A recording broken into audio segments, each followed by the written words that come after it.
Oke, apa kabar Kota Makassar?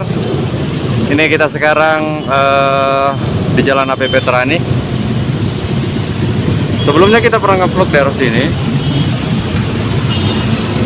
pada jam 5 sore, tapi ini kan kondisinya sekarang pada jam 6.12 ya, waktu Indonesia, daerah Kota Makassar.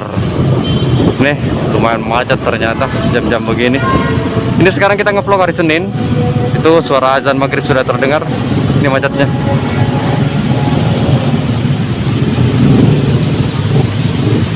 Ini kita nge-vlog pas depan mall ini Ramayana ya.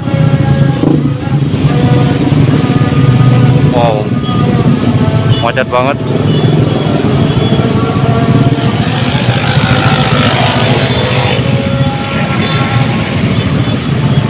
Oke, kita maju dulu.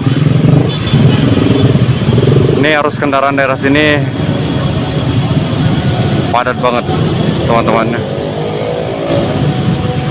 Ini jaraknya dari sini, dari saya sekarang ke lampu merah sana ada sekitar berapa ya? Ada sekitar ya kurang lebih 100 meter lah ya. Ini selain lampu merah juga di depan ya memang padat. Ini depan sana itu arah ke daerah Boulevard, ke Mall Panakukang ya. Wow, macet sekali.